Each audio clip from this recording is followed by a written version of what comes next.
How's it going, everybody? My name is Alex Rosales, and my feasibility study project is on Dehler Park. Just a little background information on Dehler Park. It is located in Billings, Montana, with a population of 120,864 people. It is currently home to the Independent Pioneer League Billings Mustangs and Montana State University Billings Yellow Jackets, which is a Division III college baseball team. The current capacity is 3,071 people and has a 4.6 star rating due to a 426 person Google review, which means, in my eyes, that if a 4.6 star rating is given with 400 plus people to give the review, which is a very good sample size, shows that it's not only the product on the field that determines how they feel about the facility, because granted, no hard feelings against the Billings Mustangs or the Billings Yellow Jackets, but those aren't going to be the most high-stake games in all of sports. This shows me that the atmosphere itself, whether it's the fan base, the marketing team, something is giving these people something to go back to the ballpark.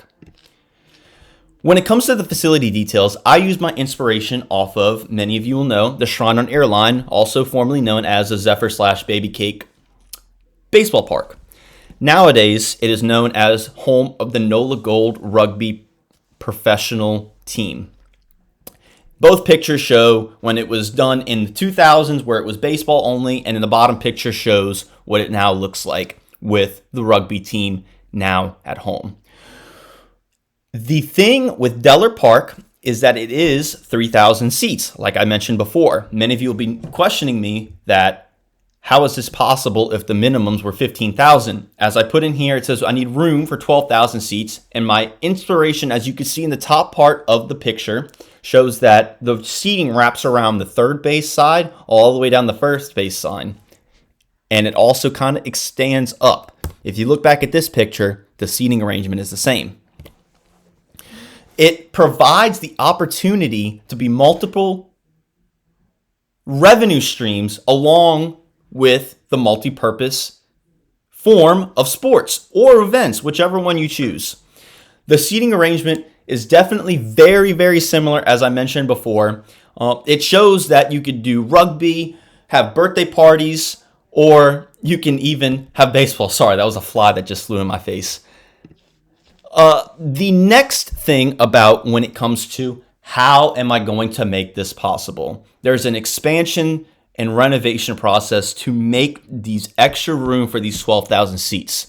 As you can see, there is a street running down the first base line and the third base line. This creates an inability to expand outwards. However, to expand upwards, like what the Shrine on Airline did, is very obtainable. The very minimal issues that I was able to see on all of my research I put together, as it is a 4.6 star rating, which leaves really no room for any issue, is the sun coming down at the time of first pitch, usually the majority of the times that the Billings Mustangs or the Yellow Jackets have their games. So, with people complaining where the sun is over their eyes, the best way to not only kill two birds with one stone is to create a second deck with overhangs that not only block out the sun of the first deck and the second deck, but it gives that boost from 3,000 seats to 6,000 seats.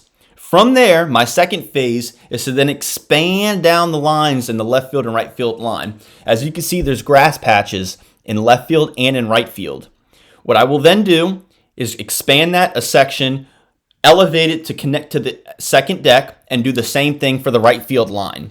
From there, I will create 16 press box seats / club seating, or luxury seating as you may call it, because that is the same thing that the Shrine on Airline did. They have it based off of party rentals, or they have business, which is you can usually fit about 60 to 70 people, which will then bring our number up to about 7,000 seats. From there, as you can see on the left field wall, there's a concrete slab, and behind that, there's grass with trees. I hate doing this to nature, and I hate doing any unnecessary destruction. But from there, we would have to expand the concrete slab into where those trees are in that grass. From there, build another 8 to 9 sections, because I measured it out parallel to what it looks like on the first baseline on the opposite side of the field. Run that to the center field grass where that grass patch is. Stop there because we don't want to have an issue with affecting the batter's eye, because when a pitcher is throwing to the batter, we don't want to have any issues where there's fans waving their stuff around, to where it gives the batter equal opportunity to have a chance of getting on base successfully. From there, build up.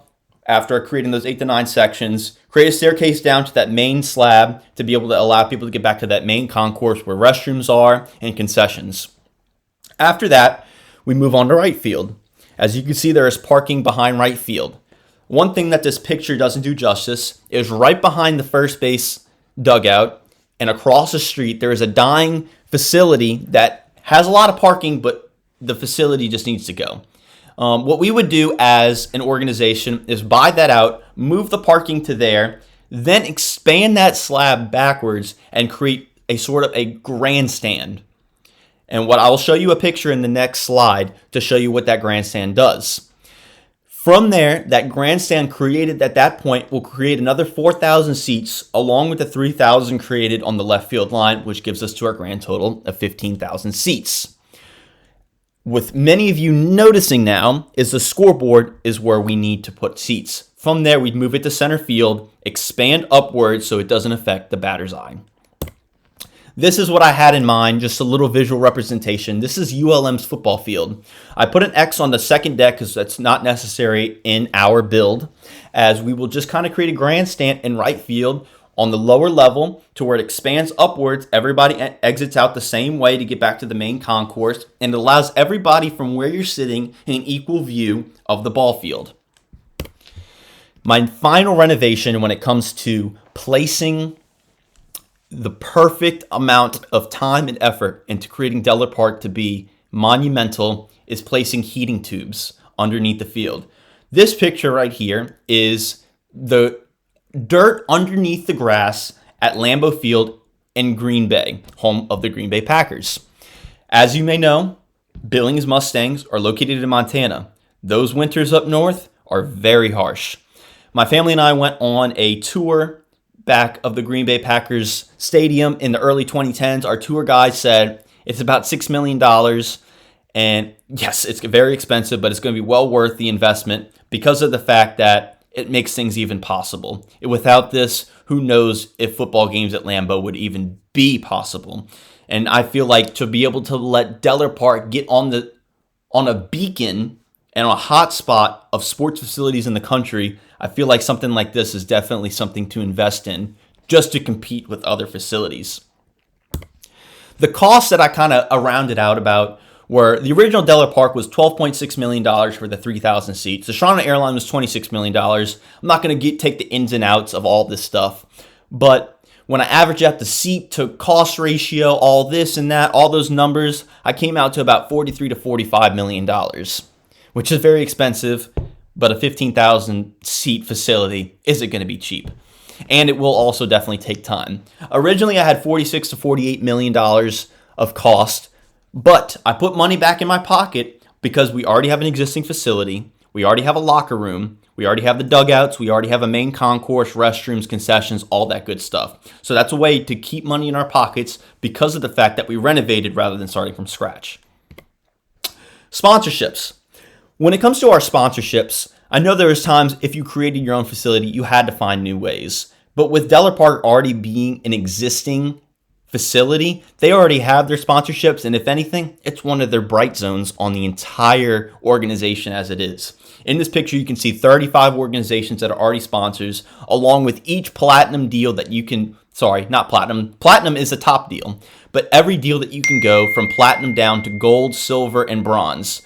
All that stuff is absolutely perfect when it comes to knowing what you're getting, how much you're paying for to get it, and what all comes with it. I didn't want to touch any of that stuff because I believe that it was the perfect scenario and I didn't need to expand anymore on such a great idea. When it comes to the Billings community, this picture right here shows the sports participation by generation in every single type of sports and the percentage that is used for it. As you can see, outside of team sports, you're not going to have all these old grandparents going to play baseball and football. That's just not going to happen.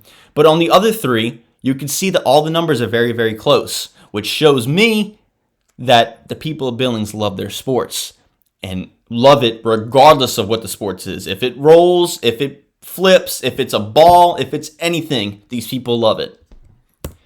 Here is basically the statistics of the numbers where the population, the money where it comes from. Top is the picture of the population, and the bottom shows where the median money kind of sits at in each organization for the county overall. Billings, you can see, is the red spot. That shows about $60,000 to $90,000 median income cost for a household or money brought in. That's where the Dehler Park is located. So it shows that that's a lot of where the money is earned is in that area. So if you put a good product out, people are going to go out to the ballpark to watch it. This is just another household income compared to other cities within the area, including a $3 billion retail sale total in last year. That's absurd. I don't know how much that compares to other cities in the state, but just $3 billion in any scenario is a lot of money. Events. Before, I know you see the banana ball and the Savannah Bananas. I'm going to get to that point. Before I get to that point, I will say, when it comes to Montana and sports in Montana, you usually don't hear that. It's not like 2 + 2 = 4 in that scenario, because the baseball and sports are the biggest in what I would say the U of the United States of America. Up the West Coast, up Oregon, Washington, down California, through Arizona, Texas, New Mexico, Louisiana, all the way through Florida, and up the coast up till about New York. Once you get to that northern part, you aren't really going to hear of many sports being, especially baseball, being the most prominent sport in the area.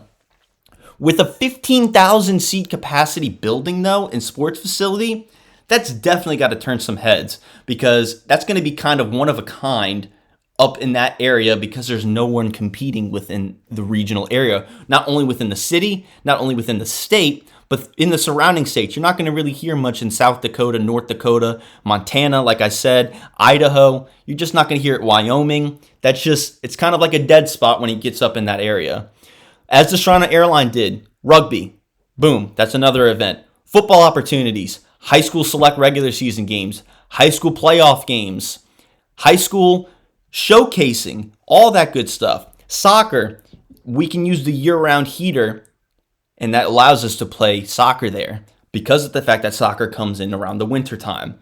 Concerts, they could put a concert in the middle of the field, have people in lawn chairs in the outfield, sit around the stadium, maximize not only the attendance, but bring in bigger name bands because it's a 15,000 person facility. As I said, charity events, cater to the local people and people that are coming from all over the place. And to even get the chance at Banana Ball and bring the Savannah Bananas, we got to turn some heads of all those 6 or 7 events that I listed earlier to be able to have that opportunity. And I feel like if we put out a good enough product, and if we put together a great organizational idea in Dehler Park, Banana Ball doesn't seem so far away from having the opportunity to host them. This all has to be perfect leading up to it. But with 15,000 seats, I don't see that many other issues being withheld from Montana having banana baseball. That being said, Alex Box Stadium at LSU was hosting the Savannah Bananas about a year ago.